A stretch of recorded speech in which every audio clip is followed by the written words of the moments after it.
நம்பீஷா சொல்லுங்க அஜமா. இது எந்த மாதிரி படம்? இது ஆனமயில் ஒட்டகம் சாம்பிராக்குட்டன் ஷண்ணா பஞ்சிகள் எல்லாருமே சேர்ந்து உருண்டு பெனஞ்சு கமுன்னடிச்சு அபிநயிச்சு கறக்கி அடிச்ச சினிமா அஜமா. ஓஹோ, எல்லா அளவா குஞ்சுகளும் இருக்கா? யாருடா இந்த படத்துல டைரக்டர்? அது யஜமா லோகேஷ் கனகராயன். ആഹാ, പണ്ണൽ വീരൻ കോക്കണ്ണന്റെ കൺകണ്ട ദൈവം. ലോകേഷ് കനകരാജനെ ഓവറേറ്റഡ് ആക്കാൻ ശ്രമിക്കുന്ന പട്ടികളെ. പിന്നല്ലാതെ ഇമ്മാതിരത്തെ അപരാധ ഗുണസാരങ്ങൾ കാണിച്ച മനുഷ്യനെ ഓവർ റേറ്റഡ് ആക്കാതെ നമ്മളെല്ലാരും ചേർന്ന് 3 നേരം വിളക്ക് കത്തിച്ചു വെച്ച് പ്രാർത്ഥിക്കാം. അപ്പൊ സന്തോഷാവൂലേ കോക്കണ്ണന്? ഓക്കെ, നിനക്കങ്ങേരി കൺകണ്ട ദൈവവും മറ്റേ ഗുണണ്ടായിരിക്കും. നമുക്കങ്ങനെ അല്ല, കാരണം നമ്മൾ മനുഷ്യരാണ്, അല്ലാതെ അന്തം ഫാൻസുകാരല്ലത് ചെയ്തു കഴിഞ്ഞാൽ നല്ലത് തന്നെ പറയും. സുഹൃത്തുക്കളെ, ഈ വീഡിയോ കണ്ട് ഇഷ്ടപ്പെടണമെന്നുണ്ടെങ്കിൽ 1000 വ്യൂ ആണെങ്കിൽ 20,000 ലൈക്കും കാണിച്ചു തരാം. ഞാൻ തുടങ്ങട്ടെ. ഈ സിനിമയിലെ സംഭവ ബഹുലമായ കഥ തുടരുന്നത് അല്ലേ വേണ്ട, അതൊക്കെ നിങ്ങൾ കണ്ടും അടുത്ത അളവാ കുഞ്ചി കാര്യങ്ങളല്ലേ. നമുക്കിതിലെ വില്ലേശ്വരന്മാരെ തൊട്ടങ്ങോട്ട് തുടങ്ങാം. ടെർമിനേറ്റർ സിനിമയിൽ നെയ്യുരുകിയ പോലത്തെ ഒരു വില്ലനില്ലേടേ. അങ്ങേരെ കുഞ്ഞമ്മയുടെ മോന്റെ തന്തയുടെ തന്തയായിട്ട് ഒരു സൗവിനെ അവതരിപ്പിച്ച ദയാലെന്ന് പറയണ ദയയില്ലാത്ത ദൃഷ്ടിത്വന്നൻ. പിന്നെ അല്ലാതെ കുത്ത് കിട്ടണുണ്ട്, അലക്കടിക്കണുണ്ട്, കാറടിക്കണുണ്ട്, കുഴിച്ചു മുടുന്നുണ്ട്, ട്രെയിനിൽ നിന്ന് വീഴുന്നുണ്ട്, നക്കി പെരട്ടണുണ്ട്. എന്തോന്നൊക്കെ സർജാ ബുർജ ചെയ്തിട്ട് ഇങ്ങേർക്ക് ഒരു കുരുവും പറ്റൂലെന്ന്. കുന്നംകുളം ടെർമിനേറ്റർ. അടുത്തതാണ് സുഹൃത്തുക്കളെ മെയിൻ വില്ലൻ മിസ്റ്റർ നാഗാർജുനകാരും അവതരിപ്പിച്ച ഓർമ്മയില്ല സൈമൺ പ്ലാവിൻമൂട്ടിൽ. ഇദ്ദേഹത്തിന് പ്രത്യേകിച്ച് കഴിവുകളൊന്നും കൊടുത്തിട്ടില്ലെങ്കിലും കഴിവുകേടുകൾ ആവശ്യം പോലെ വാരി വിതറി കൊടുത്തിട്ടുണ്ടെന്ന്. എന്തിനാണെന്ന് വെച്ച് കഴിഞ്ഞാൽ ചില സന്ദർഭങ്ങളിൽ ചില ആൾക്കാരെ കാണുമ്പോൾ ഇങ്ങനെ ഓർമ്മശക്തി നശിച്ചു പോകുമെന്ന്. അൽഷിമേസ് ബാധിച്ച അംഗ്ലോദരി അണ്ണൻ അങ്ങോട്ട് വിവരിച്ചു തരാം ഉണ്ണികളെ. സ്വന്തം തന്തയെ കൊന്നവൻ ഫ്രണ്ട് ഇരുന്ന് ചപ്പിളി അടിച്ച് ബ്രാക്ക് ഡാൻസ് കളിച്ചിട്ട് ഇങ്ങേർക്ക് തിരിച്ചറിയാനുള്ള കഴിവില്ലെന്ന്. എങ്കയോ പാത്തിരിക്കയെന്ന്. ചണപരണ്ടവനെ പാത്തിരിക്കാൻ നിന്റെ തന്തയെ കൊന്നവനാണ്ടാ. ചിലപ്പോൾ നമ്മുടെ ലോക്കിയാണ് ഉദ്ദേശിച്ചത് ഇങ്ങേര് വെള്ളമടിച്ച് മതോത്മത്തനായത് കൊണ്ടാണ് തിരിച്ചറിയാൻ പറ്റാത്തതെന്നായിരിക്കാം. അണ്ണ നെറ്റിലൊരു ടാറ്റും കൂടെ അടിച്ചു പോയി, അതുകൊണ്ടാണ് തിരിച്ചറിയാൻ പറ്റാത്തതെന്ന്. അവസാനമായും ഒടുക്കമായും വരണ ഒടുക്കലത്തെ വില്ലനാണ് മിസ്റ്റർ ആമിർ ഖാൻ. ഇദ്ദേഹത്തെ കുറിച്ച് പറയുകയാണെങ്കിൽ സുഹൃത്തുക്കളെ, അങ്ങേർക്ക് കൊടുത്ത ബുദ്ധിസ്ഥിരത ഇല്ലാത്ത റോള് നല്ല മന്ദബുദ്ധികളെ കണക്ക് അഭിനയിച്ച് പൊലിപ്പിച്ചിട്ടുണ്ടെന്നാണ്. കന്നഡയിലെ ഉപേന്ദ്രണ്ണന് കൊടുത്ത കണക്കത്തെ ഒരു മാസോല് ഇങ്ങേർക്ക് കൊടുത്തിട്ടില്ല. ഇങ്ങേര് ആരുടെ അത്? ബാലരമേലെ രാജുവാ. പള്ളി നിക്കറ് കീറിയ വന്യൻ ടാറ്റു ഒലക്കട മൂട്, എന്നിട്ട് മന്ദബുദ്ധികളെ കണക്ക് കൂടെ കൂടെ ചിരിപ്പിക്കുകയും ചെയ്യുന്നു അങ്ങേര്. എവന്റെയൊക്കെ സ്റ്റേജിലെ പരിപാടികളൊക്കെ കണ്ടപ്പോ ഞാൻ വിചാരിച്ച് ആമിർ ഖാനൊക്കെ വലിയ ഏതോ കുണാണ്ടായിരിക്കും, കിട്ടിലുമായിട്ടായിരിക്കും വരുന്നതെന്ന്. ഞാൻ വള്ളി നിക്കറ് പിടിച്ച സാധനമാണെന്ന് ഞാൻ കരുതിയില്ലെന്ന്. ഇത്രയും വലിയൊരു നടനെ കൊണ്ടുവരുമ്പോ അങ്ങേരെ നേരെ ചൊവ്വ ഉപയോഗിക്കാൻ പോലും അറിഞ്ഞൂടാ നിങ്ങേർക്ക്. എന്തോന്നടേ പണി വെച്ചിരിക്കുന്ന ലോക്കി. ഇങ്ങേരെ കോസ്റ്റ്യൂം പച്ചക്കുതിരയിലെ ദിലീപണ്ണന്റെ അടിച്ചു മാറ്റിയാണെന്നാണ് എനിക്ക് തോന്നുന്നത്. ഇപ്പൊ ഏകദേശമൊക്കെ വില്ലന്മാരെ പൊട്ടത്തരമൊക്കെ നിങ്ങൾക്ക് മനസ്സിലായല്ലേ. ഇനി നമുക്ക് കഥയിലേക്ക് കടക്കാം സുഹൃത്തുക്കളെ. കഥ തുടരുന്നത് ഒരു പോർട്ടിൽ നിന്നാണ് സുഹൃത്തുക്കളെ. ഈ പോർട്ടിന്റെ എല്ലാ ചുമതലകളും വഹിക്കുന്നത് മിസ്റ്റർ കുന്നംകുളം ടെർമിനേറ്റർ. നമ്മുടെ ഓർമ്മയില്ല സൈമണിന്റെ ഇടം കയ്യനാണ് കുന്നംകുളം. അങ്ങ് ദുബായിൽ എല്ലാം ഈ ഇടത്തോട്ടാണല്ലോ. നമ്മുടെ കുന്നംകുളത്തിന്റെ മെയിൻ ജോലി എന്തിനാണെന്ന് വെച്ച് കഴിഞ്ഞാല് ഏതെങ്കിലുമൊക്കെ പോലീസുകാരന്മാര് വേഷന്മാർ എവിടെ വന്നു കഴിഞ്ഞാല് അവന്മാരെ എല്ലാത്തിനെയും പിടിച്ച് നാക്കിപ്പരട്ടി കൊല്ലുക. അതൊക്കെയാണ് എന്നെ പ്രധാനപ്പെട്ട വിനോദ സഞ്ചാരങ്ങൾ. ഈ പോർട്ടിന്റെ അകത്ത് ഇത്രയും സുരക്ഷ വെക്കാൻ കാരണം എന്തിനാണെന്ന് വെച്ച് കഴിഞ്ഞാല് ഇതിന്റെ അകത്ത് കിടക്കുന്ന നിഗൂഢ കാരണങ്ങൾ കൊണ്ടാണ്. Gold, electronics items, luxury watch, ഇതൊക്കെ കടത്തലാണ് അവന്മാരുടെ മെയിൻ പരിപാടി. അപ്പൊ ഇതൊക്കെയാണ് വില്ലന്മാരെ കൊള്ളസംഘത്തിലെ ഗുണങ്ങൾ. ഇനി നമുക്ക് കഥാനായകനായ ദേവയിലേക്ക് കടക്കാം. ദേവയെ കാണുന്ന ബംഗ്ലാവിന്റെ ഉടമസ്ഥനും കാര്യസ്ഥനും മാനേജറും ഇറച്ചി വെട്ടുകാരനുമാണ് സുഹൃത്തുക്കളെ. ഒരു സാധാരണക്കാരനായ കുലപുരുഷൻ. ഈ ബംഗ്ലാവിൽ പ്രധാനപ്പെട്ട 3 റൂളുകളുണ്ട് കേട്ടോ. ചാരായം കൊണ്ടുപോകാനും കുടിക്കാനും അനുവാദമില്ല. സിഗരറ്റ് വലിക്കാനും കൊണ്ടുപോകാനും അനുവാദമില്ല. 2ാമത്തെ ഫ്ലോറിൽ കയറാനോ എത്തി നോക്കാനോ ഊട്ടക്കണ്ണിട്ട് നോക്കാനോ അനുവാദമില്ല. അങ്ങനെ ചെയ്തു കഴിഞ്ഞാൽ ദേവേണ്ടന്റെ 19 ഗുണ്ടകളും നമ്മളെ കടിക്കും. പിന്നെ ഇതിലൊന്നും പെടാത്ത ഒരു കാര്യമുണ്ട്. ഈ റൂമിന്റെ അടുത്ത് ഒന്നും ആരും മറ്റേ ഗുണഗുണമെന്ന് സംസാരിക്കാനൊന്നും പാടില്ല. കാരണം 30 വർഷമായിട്ട് ഒരു അമക്കര കുറ്റി അതിന്റെ അത് ജീവിച്ചിരിപ്പുണ്ടെന്നാണ് നമ്മുടെ അണ്ണന്മാർ പറയുന്നത്. ഒന്നുമില്ല ഇങ്ങേര് കള്ളിയും കാട്ട് നീലയും, അല്ലാന്നുണ്ടെങ്കിൽ ഇങ്ങേരെ ചെവി സ്പീക്കർ ആയിരിക്കും. പുറത്തിറങ്ങി ശബ്ദം കേട്ട് കഴിഞ്ഞാൽ ചെവിക്കെണ്ണ പ്ലച്ചന അടിച്ചു പോവായിരിക്കും. ഇതെന്തോന്ന് യൗമരല്ലേ ഏതോ പാട്ടൊക്കെ പാടുന്ന പാത്രമൊക്കെ തള്ളിയിടുന്നുണ്ടല്ലോ. എന്നിട്ട് ഇത്ര ശബ്ദമൊക്കെ കേട്ടിട്ട് ഇങ്ങേർക്ക് ഒരു കുരുവും പറ്റില്ലെങ്കിൽ മിക്കവാറും അതിന്റെ അകത്ത് ചത്ത് കാണും അങ്ങേര്. പ്രത്യേകതരം ജീവിതം തന്നെ അല്ലേ അങ്ങേര്. പൊന്ന് ദേവേണ്ണ വല്ലപ്പോഴൊക്കെ കയറി നോക്കണ അങ്ങേര് ജീവിച്ചിരിപ്പുണ്ടാന്ന്. പൊന്ന് ലോക്കെണ്ണ വല്ലാത്തൊരു ബിൽഡപ്പ് ആയി പോയെന്ന്. അങ്ങനെ അങ്ങ് ജീവിതം മുമ്പോട്ട് പൊയ്ക്കൊണ്ടിരിക്കുമ്പോഴാണ് കൈലി അണ്ണനെ വിഷണ്ണൻ എടുപ്പിച്ച ദുരന്ത വാർത്ത അറിയുന്നത് സുഹൃത്തുക്കളെ. അണ്ണന്റെ എല്ലാമായിരുന്ന ബെസ്റ്റിയും അളിയനുമായ കട്ടപ്പണ്ണൻ കട്ടപ്പുറത്തായ വിവരം. അങ്ങനെ കൈലിയും കുലുക്കി കട്ടപ്പുറത്ത് ചെല്ലുമ്പോൾ കട്ടപ്പട കുട്ടപ്പനെ മകള് കൈലി മാമനെ ആട്ടി ഇറക്കുന്നു. ഇറങ്ങിക്കോണ എന്റെ വളപ്പിന്ന് കണ്ണാ പെണ്ണിങ്ങതാ കൂട്ടമ്മ വരൂ. അങ്ങനെ വിഷമിച്ച് അവശനായ ദേഹം തളർന്ന് ദേവേന്ദ്രനെ വിളിച്ചിരുന്ന് സംശയിക്കുന്നു. കണ്ണാ എന്നോട് ഫ്രണ്ട് സാധാരണമായി സാവേണ്ടവനല്ല, ഇതിലെന്തോ ദുരൂഹത എന്നും പറഞ്ഞ് കൂട്ടുകാരെ എങ്ങനെ മരിച്ചെന്നറിയാൻ വേണ്ടി മരണ ഇൻവെസ്റ്റിഗേഷൻ അങ്ങ് നടത്തൂ നമ്മുടെ അണ്ണൻ. ആ സത്യം കണ്ടുപിടിച്ചിട്ട് കട്ടപ്പട കുട്ടത്തിലെടുത്ത് മൊബൈലിൽ കാണിച്ചു കൊടുക്കുന്ന പരിപാടിയാണ് നിങ്ങൾ ഈ കണ്ടോണ്ടിരിക്കുന്നത്.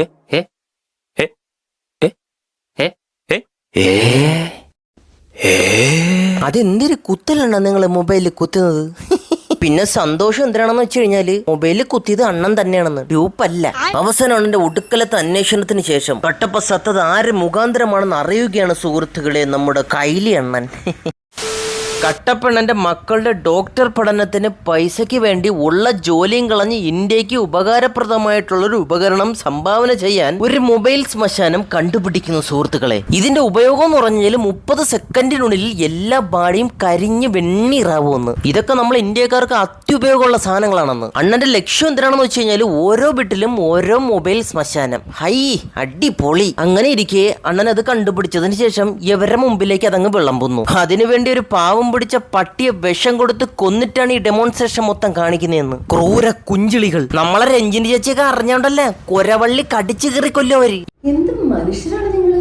ഇങ്ങനെ മനുഷ്യനെ കെട്ടിത്തൂക്കുന്നത് ഞാൻ കണ്ടിട്ടില്ലല്ലോ. മൃഗമാണല്ലോ, മിണ്ടത്തില്ലല്ലോ, ആരും ചോദിക്കാനില്ലല്ലോ. ഇവരെല്ലാരും ഇതിരുന്ന് കൺകുളിറൊക്കെ കണ്ടതിന് ശേഷം അണ്ണന്റെ മുഖത്ത് വലിച്ചടിച്ചണക്കണയും, മിസ്റ്റർ സത്യണ്ണൻ, ഇങ്ങനത്തെ സാധനങ്ങളൊക്കെ ബേഡ് പീപ്പിളിന്റെ കൈകെട്ടിൽ ബേഡ് സംഭവങ്ങൾ ബേഡേഷ് പോലെ നടക്കും. അതുകൊണ്ട് നമുക്ക് ഈ കരഞ്ഞ സാധനം ഇവിടെ വെച്ചങ്ങ് നിർത്താം. അത് എന്റെ ഒരു പറിച്ച പരിപാടിയാണ് ഞങ്ങൾ പറഞ്ഞത്. എന്ത് കഷ്ടപ്പാടാണെന്നുണ്ട്. എന്റെ മക്കളുണ്ടായിരുന്നു എന്റെ കൂടെ. ഞാൻ കളിക്കുന്നില്ല, ഞാൻ പോണ് എന്നും പറഞ്ഞ് വിഷണ്ണൻ അടിച്ച് പിണങ്ങി അങ്ങ് പോകുന്നു. ഗവൺമെന്റിന് വേണ്ടെങ്കിൽ വേണ്ട, എന്നാ പിന്നെ അത് നമ്മക്കിരിക്കട്ടെന്നും പറഞ്ഞ് മിസ്റ്റർ ഓർമ്മയില്ല സൈമൺ വരികയാണ് സുഹൃത്തുക്കളെ. ആദ്യം സത്യണ്ണ സമ്മതിച്ചില്ലെങ്കിലും തന്റെ മക്കളെ കൊല്ലുമെന്ന് ഭീഷണിപ്പെടുത്തി അവർക്ക് വേണ്ടി അണ്ണൻ വഴങ്ങുകയായിരുന്നു സുഹൃത്തുക്കളെ, വഴങ്ങുകയായിരുന്നു. പിന്നെ അണ്ണനും പുള്ളളും ഒക്കെ ചേർന്ന് ശവങ്ങളെ കരിച്ചു തുടങ്ങാൻ തുടങ്ങുന്നു. പിന്നെ തെറ്റ് പറയരുതല്ലോ, കൈ നിറയെ പൈസ കിട്ടുന്നവർക്ക്. അങ്ങനെ ശവങ്ങളെ കിടത്തിയും ഇരുത്തിയും കമത്തിയും കരിച്ചോണ്ടിരുന്ന് വിനോദം കണ്ടെത്തിയ നമ്മുടെ സത്യണ്ണന് പെട്ടെന്നൊരു കഴപ്പങ്ങ് കയറുമെന്ന്. കുന്നംകുളം ടെർമിനേറ്റർ ആരാണെന്ന് ഇങ്ങനെ കണ്ടുപിടിക്കുമെന്ന്. കുന്നംകുളം സത്യത്തെ ഒരു പോലീസ് ഓഫീസറാണ് സുഹൃത്തുക്കളെ. അങ്ങനെ നമ്മൾ സത്യണ്ണന് കുന്നംകുളം ടെർമിനേറ്റർ നെഞ്ചാങ്കൂട്ടിൽ ഇടിച്ചിടിച്ച് കൊല്ലുന്നു. ചാവണന് മുമ്പായിട്ട് അണ്ണ ഒരു കാര്യം കൂടെ പറയും. 30 വർഷമായിട്ട് ഞാൻ ഒരുത്തന്നെ ഓഫ്ലൈനിൽ വെച്ചിരിക്കുകയാണ്, അവൻ വരണമെന്നുണ്ടെങ്കിൽ പവർ ഹൗസ് എന്ന് പറയണമെന്ന്. Power house. ഇതൊക്കെ എന്തെന്നാണ് സത്യണ്ണ കണ്ടുപിടിച്ചെന്ന് ചോദിച്ചു കഴിഞ്ഞാല് വേറെ ഒന്നുമില്ല, കടി, ഉഴുത്ത കടി. അല്ലാതെ സത്യണ്ണ പോലീസോ CID യോ NIO അങ്ങനത്തെ ഒരു കുരുവന്മാരും അല്ല നന്നായി. ചുമ്മാ എങ്ങനെയെങ്കിലും ഇരുന്നപ്പോഴത്തേക്കും ഒരു കടി തോന്നിയിട്ട് ആരാണെന്ന് കണ്ടുപിടിച്ച് ചത്ത്. ഇതൊന്നും അറിയാതെ നമ്മുടെ കൈലിയണ്ണനും കട്ടപ്പട കുട്ടത്തിങ്ങട് മറ്റേ കരിക്കൽ പരിപാടി അങ്ങ് ഏറ്റെടുക്കുമെന്ന്. എന്നാലല്ലേ കട്ടപ്പെണ്ണനെ കട്ടപ്പുറത്ത് കയറ്റിയത് ആരാണെന്ന് കണ്ടുപിടിക്കാൻ പറ്റുള്ളൂ. അങ്ങനെ 2 എണ്ണം കൂടെ പോർട്ടിലോട്ട് എഴുന്നള്ളുന്നു. മറ്റേ മിഷ്യന്റെ ഫ്രണ്ടിൽ ചെന്നിട്ട് ആഞ്ജനേയ സ്വാമി എന്ന് പറഞ്ഞ് ഓണാക്കി 2 എണ്ണത്തിനെയും കരിച്ചു കൊടുക്കുന്നു. പിന്നെ ഇവർ രണ്ടുപേരും കരിപ്പലിന്റെ മെയിൻ ആൾക്കാരാകുന്നു. അവിടുത്തെ കൈ നിറയും പൈസയും. അങ്ങനെ അവര് കരിച്ചും പിടിച്ചും ഒക്കെ മുമ്പോട്ട് പൊയ്ക്കൊണ്ടിരിക്കുകയാണ് സുഹൃത്തുക്കളെ. വന്ന കാര്യം വരെ മറന്നു പോകുന്നവര്. അങ്ങനെ ഒരു ദിവസം ഓർമ്മയില്ല സൈമൺ കൈലിയണ്ണനെ കോൾ ചെയ്യുന്നു. മിസ്റ്റർ കൈലി, ഒരു ബാഡി ഇവിടെ കിടപ്പുണ്ട്, അതിനൊന്ന് കുഴിച്ചിടാൻ പറ്റുമോ നിങ്ങൾക്ക്? പണികത കൂട്ടുമ്പോ വരും, സിംഗിളതാ വരും, ഞാൻ ഇപ്പൊ എഴുന്നള്ളിറേൻ എന്നും പറഞ്ഞ് എഴുന്നള്ളി ചെന്ന് ബോഡിയിലോട്ട് നോക്കുമ്പോൾ നമ്മുടെ സൗബിൻ ചത്ത് മലനടിച്ച് കിടക്കുന്നു. സൈമൺ ജിയും അറിയുമെന്ന് ഇങ്ങനെ പോലീസാണെന്ന്. ചുറ്റയിൽ വെച്ച് ഇറക്കി വിട്ടുകൊടുക്കുന്നു 122 അടി തല മണ്ടക്കി. അങ്ങനെയാണ് ചത്ത് പോണ അങ്ങേരി. പിന്നെ അണ്ണൻ പറഞ്ഞ കണക്ക് കുഴിച്ചിടാനായിട്ട് പോകുന്നു, കുഴിച്ചിടുന്നു. ഒരു 10-15 മിനിറ്റ് കഴിയുമ്പോ പെയ്തോണ്ടിരുന്ന മഴ നിൽക്കും 2-3 ഇടിയും വിട്ടും. അപ്പൊ തന്നെ ഒരു കൈ കുഴിന്ന് പൊങ്ങി വരുമെന്ന്. രാവിലെ ഉറക്കം എണീറ്റ് വരുന്നടാ ചത്ത് മലന്നവൻ. ഒരു പരിധിയൊക്കെ എല്ലിയുടെ ഇതേപോലത്തെ പോച്ചത്തരങ്ങൾ കാണിക്കുന്നതിന്. ഇതെങ്ങനെയാണ് ജീവൻ വന്നതെന്ന് നമ്മളെ കൺവിൻസ് ആക്കാൻ വേണ്ടി ആ പെണ്ണിരുന്നൊരു കാര്യം പറയും. ചില സന്ദർഭങ്ങളിൽ ഇതേപോലെ ശവങ്ങൾ ചാടി എണീറ്റ് ജീവൻ വരാറുണ്ടെന്ന്. അയ്യാ തന്നാടിയ മാളെ, അങ്ങനെ ജീവൻ വരൂ?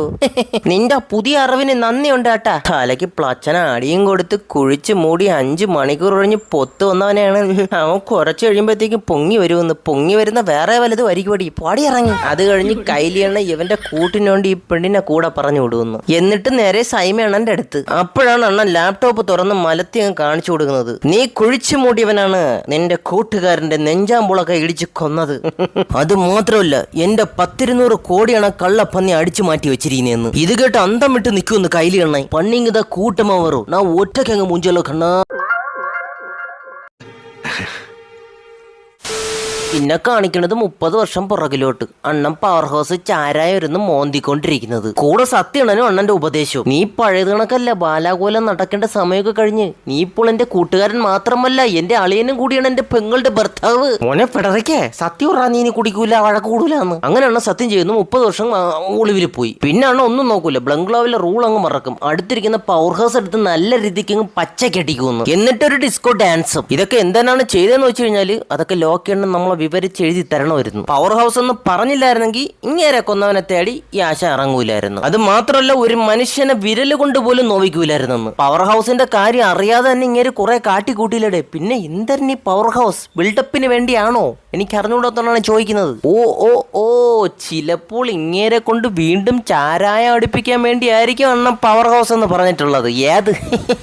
അപ്പൊ തന്നെ കുന്നംകുളം കയ്യിലെണ്ണ കോൾ ചെയ്യുന്നു. ഇതൊക്കെ എപ്പോഴേ പെണ്ണിനെ വിളിച്ച് ഇതിന്റെ അകത്ത് വലിഞ്ഞു കയറിയത്? പിന്നെ ചേച്ചിനെ ബന്ദിയാക്കി വെച്ച് കുന്നംകുളം കൈലിയണ്ണനെ അടിമയാക്കുമെന്ന്. നീ അവിടെ പോ, നീ വലത് തിരി, നീ ഇടത് തിരി, നീ അങ്ങോട്ട് പോ, നീ തിരിഞ്ഞു നോക്ക്, അവിടെ പോയി ഡോക്യുമെന്റ് എടുത്ത് ഇവിടെ കൊണ്ടുവയ്ക്ക്, യവനെ കൊല്ല്, അവളെ കൊല്ല് എന്ന് വേണ്ട അടിമപ്പണികൾ മൊത്തം അണ്ണനെ കൊണ്ട് അടുപ്പിക്കുന്നു. ഇതിന്റെ ഇടയിൽ വേറൊരു കാര്യം കൂടെ അവന്മാര് കണ്ടുപിടിക്കുന്നു. ഈ പോർട്ടിൽ വാച്ചും കീച്ച് മാത്രമല്ല കടത്തുന്നതെന്ന്, മനുഷ്യ ശരീരത്തിലെ ഓർഗൻസും കടത്താറുണ്ടെന്ന്. അയ്യോ, ഹൃദയം, കരൾ, കിഡ്നി, സുട്നി, ചട്നി, വൻകുടൽ, ചെറുകുടൽ എന്നിവ വേണ്ട എല്ലാ സാമാനങ്ങളും യുവമാര് കടത്തുന്നുണ്ടെന്ന്. മറ്റേ വാച്ചും കീച്ചൊക്കെ ചുമ്മാ ജുജൂബി സാധനങ്ങൾ, കണ്ണി പൊടിയിടാൻ വേണ്ടി. അതും ആ പോർട്ടിൽ ജോലി ചെയ്യുന്ന പാവപ്പെട്ട കുരുന്നുകളായ കൂലികളുടെ അവയവങ്ങളാണ് ഈ വൃത്തികെട്ടവന്മാർ അറിഞ്ഞു മാറ്റിക്കൊണ്ട് പോണത്. ആ ശവങ്ങളെയാണ് ഇവർ പുഷ്പിച്ചോണ്ടിരുന്നതെന്ന്. ഡസൻ കണക്കിന് ശവങ്ങളെ പിന്നെ എവിടെ ഡംപ് ചെയ്യൂലേ. താങ്ക്സ് ടു സത്യണ്ണൻ. അങ്ങനെ അങ്ങ് അടിമയായിട്ട് മുമ്പോട്ട് പൊയ്ക്കൊണ്ടിരിക്കുമ്പോഴത്തേക്കും ഒരവസരത്തിൽ നമ്മുടെ കൈലി എണ്ണൻ ആശാനെ അനുസരിക്കുന്നത് സ്റ്റോപ്പ് ചെയ്യുന്നു. കാരണം കുന്നംകുളം കൈലിയോട് ഓർമ്മയില്ല സൈമണിന്റെ ഒരേ ഒരു മകനായ ഫ്ലൈമണിനെ കൊല്ലാൻ പറയുന്നു. പക്ഷെ അണ്ണൻ കൊല്ലാതെ അവന്റെ കാമുകയായ പോർട്ടിലെ കണക്ക് പിള്ള ശാന്തിഗിരി വനജയുമായി പറഞ്ഞു വിടുന്നു. പക്ഷെ അത് അപ്പോ തന്നെ നമ്മുടെ കുന്നംകുളത്തിന്റെ ചെവിയിലെത്തുന്നു. സുഹൃത്തുക്കളെ, ഇതെങ്ങനെ കുന്നംകുളം അറിഞ്ഞു ഇത്ര പെട്ടെന്ന്? ആര് പറഞ്ഞു? എങ്ങനെ എങ്ങനെ എങ്ങനെ? എന്തായാലും ഫ്ലൈമൺ ഒരിക്കലും പറയൂല. അപ്പൊ അവന്റെ കൂടെയുള്ള ആ പെണ്ണായിരിക്കും പറഞ്ഞിട്ടുള്ളത്. That means she is the one and only കുന്നംകുളത്തിന്റെ പെണ്ടാട്ടി. ഇവർ രണ്ടുപേരും പോലീസ് ട്രെയിനിങ്ങിൽ പരിചയപ്പെട്ടേണെന്ന്. അത് മാത്രമല്ലെന്ന്, ഈ കൊഴുത്തിരുമ്പ് ഐഡിയ ഇവളാണ് പറഞ്ഞു കൊടുത്തതെന്ന്. കൊള്ള സംഘത്തിൽ പോയി കഴിഞ്ഞാൽ നമുക്ക് അവിടുത്തെ സാമാനങ്ങൾ നാക്കി പുരട്ടി കൊണ്ടുപോകാന്ന്. അല്ലാതെ അവിടെ പോയി ഏജന്റ് കളിച്ചിട്ട് നമുക്കെന്തിനു നക്കാപ്പിച്ച കിട്ടായി. അങ്ങനെ ഈ ഗുണ്ടിയെ വെച്ചാണ് ഈ ഗുണ്ടയിൽ നിന്ന് ശ്രുതിച്ച് വെച്ച് മോചിതയാക്കുന്നത്. അത് മാത്രമല്ല സുഹൃത്തുക്കളെ, ഇവരെ 2 സഹോദരിമാരെയും രക്ഷിച്ച് അണ്ണന്റെ ബംഗ്ലാവിലേക്ക് കൊണ്ടുപോകുന്നുണ്ട്. എന്നിട്ട് കുന്നംകുളത്തിന് പട്ടിത്തിടൽ കൂട്ടി ചെവിക്കൽ പുളക്ക ഇറക്കി വിട്ട് അവിടെ നിന്ന് മിന്നിച്ചു വിടുന്നു ശ്രുതിമോൾ. പിന്നെ കാണിക്കുന്ന കുറച്ച് ഗുണ്ടകൾ സഹോദരികളെ തൂക്കാനായിട്ട് അണ്ണന്റെ ബംഗ്ലാവിലേക്ക് കടക്കുന്നതാണ്. അവരെ രക്ഷിക്കാനായിട്ട് അണ്ണൻ അവിടെ നിന്ന് കാലെടുത്ത് വെക്കുമ്പോൾ മിസ്റ്റർ കുടിയേഷ് അണ്ണൻ അണ്ണന്റെ അടുത്തൊരു ഞെട്ടിക്കുന്ന സത്യം അങ്ങ് വിളമ്പും സുഹൃത്തുക്കളെ. കല്യാണം, നിങ്ങളെ ബംഗ്ലാവിലൊരു കോള് വരും, എന്നിട്ട് നിങ്ങളെ കയ്യിലെ നമ്പർ വിളിച്ച് പണയും, അതാണ് നിങ്ങളെ മോള്. വീണ്ടും ഒടുക്കലത്തെ ടെസ്റ്റ്. എന്റെ പൊന്നെണ്ണ, ഇതൊന്നും താങ്ങാൻ പറ്റുന്നില്ലെന്ന് നമുക്ക്. അല്ലടാ പന്ന കുടിയ, ഇത്രയും ദിവസമായിട്ട് ഇങ്ങേർക്കത് മൊഴിയാൻ പറ്റിയില്ലെന്ന്. ഇങ്ങനെ വായിൽ പഴം വരുന്ന പഴം. എന്നിട്ട് അവിടെ നിന്നും ബംഗ്ലാവിലോട്ട് പോവാനായിട്ട് ഒരുങ്ങുമ്പോൾ യവന്മാരുടെ അടുത്ത് വേദ ഓതണമല്ല പറയും. ഇവളൊരു കൂതറ അഴുക്ക പെണ്ണാണ്, നിങ്ങൾ ഒരു കാരണവശാലും ഇവളെ തുറന്നു വിടരുതെന്ന് എടുത്തു പറഞ്ഞിട്ടാണ് പോണത്. ഇതൊന്നും വക വയ്ക്കാതെ ആശാൻ അങ്ങ് പോയതിന് ശേഷം ഈ കാണുന്ന കാമുക മുണ്ണേശ്വരൻ എവളെ അങ്ങ് തുറന്നു വിടുമെന്ന്. കാരണം ഗുണ്ടിച്ചേച്ച് കരഞ്ഞ് കാല് പിടിക്കുമെന്ന്. എന്നെ അവൻ ഭീഷണിപ്പെടുത്തിയാണ്, എന്നെ തുറന്നു വിട് എന്ന്. അങ്ങനെ മനസ്സലിഞ്ഞ് കെട്ടിപ്പിടിച്ചങ്ങ് നിൽക്കുന്നവളെ. അപ്പൊ തന്നെ ഗുണ്ടിച്ചേച്ചി തന്നെ ഗുണ്ടിയാവുന്നു. വാരിയലിന് 2 കുത്തും മോന്തയ്ക്ക് 2 മാന്തും വെച്ച് കാമുകനെ പണവാരത്തോട്ട് വലിച്ചെറിയുന്നു. ഓരോരുത്തന്മാരെ ഉരുണ്ട് പെനഞ്ഞൊക്കെയാണ് ചേച്ചി അടിക്കുന്നതെന്ന്.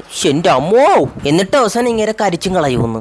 ചേച്ചിനെ മാസാക്കാൻ നോക്കിയാണെന്ന്. പൊന്നണ്ണോ, മാസല്ല ആസ്, എഴിച്ചു പോടെ. പിന്നെ കാണിക്കണത് കൈലി എണ്ണ കൈലിയും കളത്തി കുട്ടപ്പെണ്ണന്റെ കൂട്ടത്തികളെ രക്ഷിക്കണതാണെന്ന്. പക്ഷെ നിന്ന് അടികൂടിക്കൊണ്ടിരിക്കുന്ന ഏതോ ഭീകര സത്വമാണെന്ന്. വേറെ ആരെ ശരീരവും അണ്ണന്റെ തലയുമുള്ള ഒരു ഭീകര സത്വമാണ് സുഹൃത്തുക്കളെ അവിടെ നിന്ന് അടികൂടുന്നതെന്ന്. ഇതൊക്കെ എന്തോന്നട യുവമാര് കാണിക്കണത്? തല മാത്രം അനങ്ങുന്ന ഒരു ബൊമ്മ കിട്ടുമായിരുന്നു മുമ്പ്. ഒന്ന് അങ്ങോട്ടോ ഇങ്ങോട്ടോ പോയി കഴിഞ്ഞാൽ ഊരിത്തെറിച്ച് പോകുന്നു. ഇട അടങ്ങി നില്ലട, ഇടം ഇപ്പൊ ഊരിവിടെ എന്റെ തല. എന്റെ പൊന്നോ, കോരിയെടുത്ത് കളയാൻ മേലെ ഡ്യൂപ്പിന് വേണമെന്ന്. ഇത്രയും കഷ്ടപ്പെട്ട് ബുദ്ധിമുട്ടി CJ ചെയ്യേണ്ട ആവശ്യമല്ല ഉണ്ടായിരുന്ന. ഇയാളെ രൂപത്തിൽ ഒരു കൽമൺ പ്രതിമ ഉണ്ടാക്കി അവിടെ അങ്ങ് വെച്ചുകൂടായിരുന്നു, അങ്ങ് പ്രതിഷ്ഠിച്ചുകൂടായിരുന്ന നിങ്ങൾക്ക്. നമ്മൾ വിചാരിച്ചോളാം അങ്ങേരെ അടി കൂടിക്കൊണ്ടിരിക്കണമെന്ന്. എന്താടോ തല മാത്രം വിറയ്ക്കുന്ന ബൊമ്മേ. എന്റെ പൊന്നെണ്ണ, നിങ്ങൾ ചെയ്തതാ ചെയ്ത്. കുറച്ചുകൂടെ പൈസ നിങ്ങൾ എല്ലാരും കൂടി കട്ടാക്കിട്ടിട്ട് നമ്മൾ പ്രേക്ഷകർ അത് മനസ്സിലാക്കാത്ത രീതി ചെയ്തുകൂടായിരുന്ന. സത്യം പറഞ്ഞു കഴിഞ്ഞാൽ കണ്ടിട്ട് സഹിക്കാൻ പറ്റുന്നില്ലെന്ന്. പിന്നെ കുറച്ച് കഴിയുമ്പോഴത്തേക്ക് ശ്രുതി ചേച്ചി വിളിക്കുന്നു, കൂലി നമ്പർ പറഞ്ഞിട്ടുണ്ട്, മറ്റേ ലാൻഡ് ഫോൺ നമ്പറിൽ. പക്ഷെ മാമ ഒരു അക്ഷരം മിണ്ടയില്ല, തന്തയാണെന്നുള്ള വിവരം പറയേയില്ല. വീണ്ടും കുറച്ച് ടീമുകൾ വരും. അപ്പോഴാണ് സുഹൃത്തുക്കൾ വീണ്ടും മറ്റേ ക്യാമിയോ ടെസ്റ്റ് കാണിക്കുന്നത്. ടെസ്റ്റ് കന്നഡ സിനിമയിൽ നമ്മൾ ഉപേന്ദ്രണ്ണ മറ്റേ കഥവും പൊളന്ന് എല്ലാണത്തിനെ അടിച്ചു നോക്കുന്നു ഒരു കൊങ്കി വെച്ച്. 30 വർഷമായിട്ട് അകത്ത് പെറ്റിടന്നത് ഈ ഒരു നിമിഷത്തിന് വേണ്ടിയായിരുന്നില്ല എണ്ണ. പട്ടിത്തുടലിട്ട കുന്നംകുളം ശ്രുതിനെ പിടിക്കാനായിട്ട് പോവുകയാണ് സുഹൃത്തുക്കൾ ഒരു RX-100. അത് എവിടെ നിന്ന് കിട്ടിയാണെന്ന് ചോദിച്ചു കഴിഞ്ഞാൽ 2 പയ്യന്മാര് സൊറ പറഞ്ഞുകൊണ്ടിരിക്കുമ്പോഴത്തേക്കും അവന്മാർ രണ്ടെണ്ണത്തിനെ പിടിച്ച് മറിച്ച് തള്ളിയിട്ടതിന് ശേഷം അത് കൊടുത്തിട്ട് അങ്ങ് പോകുന്നു. അന്നേരം ശ്രുതി ചേച്ചിയും മറ്റേ റോഡിലിരുന്ന് വയറ് പുളക്ക ആക്രാന്തിച്ച് കഴിക്കണമെന്ന്. അത് അങ്ങേര് കൺകുളിർക്കെ കാണുന്നു. പിന്നെ അവിടെ നടക്കുന്നത് ഒടുക്കലത്തെ ചേസ്. കാറിനേക്കാളും വേഗതയിൽ RX-100 അണ്ണൻ കുതിച്ചു പായുന്നു. എന്നിട്ട് അവിടുന്ന് വലിഞ്ഞു കയറി ആക്രമിക്കുന്നു. ഇയാൾ ആരോടും അണ്ണാൻ അന്നേരം കാർ 660 കൊണ്ടിടിക്കുന്നു. ആർക്കും ഒരു കുരുവും പറ്റൂല. അടുത്തത് ട്രെയിനിലെ ചേസ്. ട്രെയിനിലുള്ള 22,322 വരെ അവനെ പിടിക്കാൻ നോക്കുന്നുണ്ടെന്ന്. ആർക്കും ഉടനെ തടയാൻ പറ്റുന്നില്ല.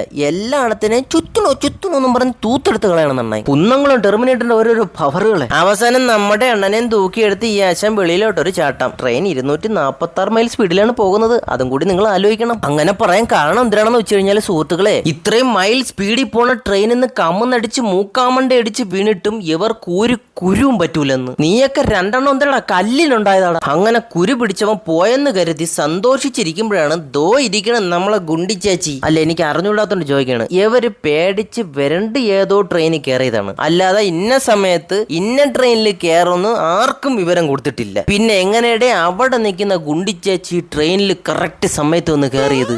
ഒരു ബന്ധമില്ലാത്ത സാധനങ്ങളൊക്കെ എഴുതി പടച്ചങ്ങ് വിടണമെന്ന്. അത് കഴിഞ്ഞ് കുന്നംകുളം നമ്മുടെ ഓർമ്മയില്ല സൈമൺ അണ്ണന്റെ മോനെ കൊല്ലുന്നു, ദേവയെണ്ണം പറഞ്ഞിട്ടാണെന്നും പറഞ്ഞ്. ഇനി നമുക്ക് സിനിമയുടെ ക്ലൈമാക്സിലേക്ക് കടക്കാം. ഗുണ്ടിച്ചേച്ചി ശ്രുതിച്ചേച്ചിനെ തൂക്കാൻ നോക്കുമ്പോൾ ഓർമ്മയില്ല സൈമൺ 2 എണ്ണത്തിനെയും തൂക്കി പോർട്ടിലേക്ക് കൊണ്ടുപോകുന്നു. ചെറിയ പണ്ണല്ലെന്നും അല്ല ലോക്കി പണി വെച്ചിരിക്കുന്നത്. പൊന്നു ലോക്കിയെണ്ണ അത് ആകാശത്തൂടെ പറന്നോണ പറവയല്ല, ഒട്ടിക്കിടെ പോണ കാറുമല്ല. അത് ഫ്ലൈറ്റ് ആണ്. ഫ്ലൈറ്റ് ആകാശത്തൂടെ പറന്നുകൊണ്ടിരിക്കുന്നത്. അതിലാണ് ഇങ്ങനെ ഗ്ലാസ് എറിഞ്ഞ് പൊട്ടിക്കുന്നത്. ഒരു മണ്ണാങ്കട്ടി അറിഞ്ഞുകൂടാതെ എന്തെണ്ണ ഇങ്ങനെ എഴുതി വയ്ക്കുന്നത്. കൊച്ചു പാല് കുടിക്കുന്ന ഞാവന്ത് പീക്കിരീക്ക് വരെ അറിയാം. ഇങ്ങനത്തെ അപരാധങ്ങൾ അതിൽ കാണിച്ചു വിടുന്നു. ലോക്കി ഉദ്ദേശിച്ചെന്ന് പറഞ്ഞാൽ 4000 കോടി രൂപേന്റെ ആസ്തിയുള്ള ആളാണല്ലോ ഈ മനുഷ്യൻ. അപ്പം അതുകൊണ്ട് ആ അഹങ്കാരത്തിൽ എറിഞ്ഞ് പൊട്ടിച്ചണമെന്ന്. അത് എറിഞ്ഞ് പൊട്ടിക്കുന്ന കാറിലോ അല്ലെങ്കിൽ ഏതെങ്കിലും കാളവണ്ടിയിൽ പോകുമ്പോഴത്തേക്കും ആയിരിക്കണമായിരുന്നു. ഫ്ലൈറ്റിൽ പോകുമ്പോൾ അല്ല, അതും പറന്നു പോകുമ്പോൾ. എൻ്റെ പൊന്നിലൊക്കെ എന്നാ നിങ്ങളെ പണ്ണല്. എന്നിട്ട് നമ്മളെ കുന്നംകുളത്തിനെ വിളിച്ചിട്ട് അവന്റെ മുമ്പിലിട്ട് ഗുണ്ടിച്ചേച്ചിനോട് ചോദിക്കും, ഇനി പറടി നിന്റെയൊക്കെ ഇനിയുള്ള ഐഡിയ പറഞ്ഞാണ്ടി, പറഞ്ഞില്ലെങ്കിൽ മൂക്കാമണ്ട് ഇടിച്ച് പൊട്ടിക്കുമെന്ന്. അന്നേരം ഗുണ്ടിച്ചേച്ചി അവിടെ കിടന്നങ്ങ് അഭിനയിക്കുമെന്ന്. അയ്യോ സാറേ, അവൻ താ എനക്ക് പൈസ തന്നത് എന്നിട്ട് അഭിനയിക്കാൻ പറഞ്ഞേൻ ലവറായിട്ട്. അല്ലാതെ നാനൊരു പാപം സാർ, ഞാൻ മുപ്പാട്ടം വരെ നല്ല ഫാമിലിയിൽ താൻ ജീവിച്ച് വളർന്നേൻ എന്നൊക്കെ പറഞ്ഞങ്ങ് അടിച്ചു വിടുമെന്ന്. എന്നിട്ട് കാലിലിടുന്നൊരു സാമാനം എടുത്ത് കുത്താൻ നോക്കുന്നു അണ്ണനെ. അണ്ണ ആരാ മോൻ, മെയിൻ വില്ലൻ, അങ്ങനെ കൊല്ലാൻ പറ്റുമോ? തിരിച്ചു മേടിച്ച് കഴുത്ത് വിളക്കെ കുത്തി ഇറക്കുമെന്ന് നമ്മളെ കുന്നംകുളത്തിനെ വീഡിയോ കോൾ ചെയ്ത്. പിന്നെ കൈലി അണ്ണനെ ഇവിടെ നിന്ന് വിളിച്ചു വരുത്തുന്നു പോർട്ടിലോട്ട്. അണ്ണൻ വന്നിട്ട് പണയും, നീ കൂടെ എന്നെ ഓർമ്മയുണ്ടെന്ന് ചോദിച്ചില്ലേ, നല്ലോണം എന്റെ മൂഞ്ചിയിലോട്ടൊന്ന് നോക്കിയാണ്. കള്ള തിരുമലി, നീ ആയിരുന്നില്ല ഫുണ്ട് എന്റെ അച്ഛനെ കൊന്നത്. ഇവിടെ മാട്ടേൻ. അങ്ങനെ കലിപൂണ്ട നമ്മുടെ ഓർമ്മയില്ല സൈമൺ ശ്രുതിയുടെ ഹൃദയവും കിഡ്നിയും ചട്നിയൊക്കെ എടുക്കാൻ വേണ്ടി യവന്മാരോടെ പറഞ്ഞു വിടുന്നു. പോണതിന് മുമ്പ് അമ്മയുടെ പറയും, അളുവ കുഞ്ചിളെ, ഞാൻ യെസ് എന്ന് ഈ സാമാനത്തിൽ വിളിച്ച് പറഞ്ഞാൽ മാത്രമേ അവളെ തോണ്ടി എടുക്കാവുള്ളൂ, കേട്ടല്ലേ? ഓക്കേ ജമാ. പിന്നെ അവിടെ നടക്കുന്നത് 2 സൂപ്പർ സ്റ്റാറിന്റെ യുദ്ധം. ഞോണ്ടി എടുക്കുന്നു രണ്ടുപേരും അങ്ങോട്ടും ഇങ്ങോട്ടും. അവസാനം നമ്മളെ കയ്യിലെണ്ണായി ലക്ഷറി വാച്ചുകൾ കൊണ്ട് ഉണ്ടാക്കിയ വാച്ചുമാല ഓർമ്മയില്ല സൈമണിന്റെ കഴുത്തിൽ കുരുക്കിട്ട് വളരെ ദയനീയമായിട്ട് കൊല്ലുന്നു. അങ്ങനെ കഥ തീരുന്നു. ശുഭമല്ല ശവം. ഇവിടെ നിന്ന് എല്ലാരും ഹാപ്പി എൻഡിങ് അടിച്ച് പോവാൻ നേരത്ത് അതാ വരുന്നു പൊത്തിലൊരു ഹൈടെക് ഗുണ്ടകൾ തോക്കും ചൂണ്ടി എന്നിട്ട് പണയും കേരള കാവറക്കിളെ വണ്ടിക്കകത്ത്. ഈ വന്നവന്മാർ ആരാണെന്ന് പറഞ്ഞു കഴിഞ്ഞാല് സൈമണിന്റെ തലപ്പത്തിരിക്കണ തലതൊട്ടപ്പന്മാരെ ചിങ്കിടികള്. എന്നിട്ടെല്ലാം അതിനെ കണ്ണും കെട്ടി ഏതോ ഓണം കേറാ മൂലയിലോട്ട് കൊണ്ടെത്തിക്കുന്നു. കൊണ്ണാം അവിടെ വെച്ചാണ് സുഹൃത്തുക്കളെ ബാലരമയിലെ രാജുവിനെ കാണിക്കണേന്ന്. വള്ളി നിക്കറും കീറിയ ഉടുപ്പും ടാറ്റു അടിച്ച് കുറച്ച് പട്ടികളെ തൂക്കി പിടിച്ചോണ്ട് വരുമെന്നായി. പരിഷ്കാരി വെറൈറ്റി പിടിക്കാൻ നോക്കിയാണ് കേട്ടോ. എന്താ പെൺകുട്ടികൾക്ക് ഇങ്ങനെ സിമ്പിൾ ഡ്രസ് ധരിക്കുന്ന പുരുഷന്മാരെ ഇഷ്ടമല്ലേ? Don't they like? വന്ന പാടെ 2 തോക്കെടുത്ത് അപ്പുറത്തേക്കുന്നവന്മാരെ പണപണമണാന്ന് വെടിവെച്ചാൻ കൊല്ലുന്നു. അണ്ണൻ ടെററാണെന്ന് കാണിക്കാൻ വേണ്ടിയാണ് കേട്ടാ. നമ്മൾ പേടിച്ചു. പിന്നെ രചനയാണ് എന്റെ ഊഴം. കത്തിയെടുത്ത് കഴുത്തിൽ വെട്ടാൻ വരുമ്പോൾ അണ്ണൻ പെട്ടെന്ന് അങ്ങ് മനസ്സിലാക്കും the world most famous union leader of the Indian collaboration. മുണ്ണ ആരുടെ അവനൊക്കെ ഇത്? പണ്ടേ നമ്മളെ കൈലിയണ്ണന്റെ കട്ട ഫാനായിരുന്നു മിസ്റ്റർ ബാലരമയിലെ രാജു അണ്ണൻ. ഇവന്റെ തന്തേക്കാളും വലിയ ഡോണായിട്ടാണ് ഇങ്ങനെ ഇഷ്ടപ്പെട്ടതെന്ന്. ഇനി ഇങ്ങനെ ഈ കോപ്രായങ്ങൾ കൂടുതൽ എനിക്ക് പണയാൻ വയ്യ. ഇങ്ങനെ കൊണ്ടുവന്നിട്ട് വെറും കോമാളയാക്കി പറഞ്ഞു വിട്ട ഈ സാധനം എനിക്കിനി പറയാൻ വയ്യ സുഹൃത്തുക്കളെ. ഇത് കഴിഞ്ഞിട്ടേ ഒരു കാര്യം കൂടെ ഉണ്ട്. ഇങ്ങനെ തന്തേന്റെ അടുത്ത് എന്നിട്ട് ഇങ്ങനെ ഭയങ്കര കൊണാണ്ടടിക്കും. എന്റെ മോന്റെ അടുത്ത് പറഞ്ഞു വെച്ചാൽ ഞാൻ ആലാണ്, ഞാൻ കൂലിയാണ്, ഞാൻ മറ്റേതാണ് മറിച്ചാണ്. കൂലി കിടക്ക വന്നു കഴിഞ്ഞാൽ ഞാൻ കൂലിയാവും, ഞാൻ കൂലിയുടെ പൊടെ ഇറങ്ങി. 12,000 പേര് തോക്കം പിടിച്ചോണ്ടിരിക്കണമെന്ന് ഇപ്പോഴും അങ്ങേരെ കാണുമ്പോഴത്തേക്കും ബെറയില് അവസാനം വലിയൊരു ഗർത്തം കുടിച്ചതിന് ശേഷം സൗബിനെ അതിന്റെ അതിട്ടങ്ങ് മൂടും. എന്നിട്ട് ചോദിക്കാം അത് ഇത്രയും വലിയ കുഴി ഉണ്ടാക്കി വിട്ടത് അത് കണ്ണ അവൻ സിന്ന കുഴിയാണെന്നുണ്ടെങ്കിൽ അവൻ തോണ്ടി വരുമെന്ന്. അവൻ എന്തോന്ന് മണ്ണിരെ തോണ്ടി വരാൻ വേണ്ടി. പിന്നെ 2 എണ്ണം കൂടെ 2 ബീഡിയും വലിച്ച് മോത്തോട് മോൻ നോക്കി കിണിന്ന് പറഞ്ഞ് കിണിച്ചോണ്ടിരിക്കുമെന്ന്. എന്തരനാണോ എന്തോ. പിന്നെ സുഹൃത്തുക്കളെ ഒരു സന്തോഷ വാർത്തയുണ്ട്. ശ്രുതിഹാസൻ മോളാണെന്ന് അവസാനം വരെ ഇങ്ങനെ പണയൂല. അങ്ങനെ സിനിമ തീരുന്നു. ശുഭം. കൈലി ഈ പാട്ടൊക്കെ എന്തിനോ വേണ്ടി തിളക്കുന്ന സാമ്പാറാണ് കാണുന്നത്. ഒരു ബന്ധമില്ലാത്ത സ്ഥലത്താണ് അവര് കുത്തി കയറ്റി വെച്ചിരിക്കുന്നതെന്ന്. എന്തായാലും കൊള്ളാടെ അണ്ണാ. ശരി എന്നാ പോണ്.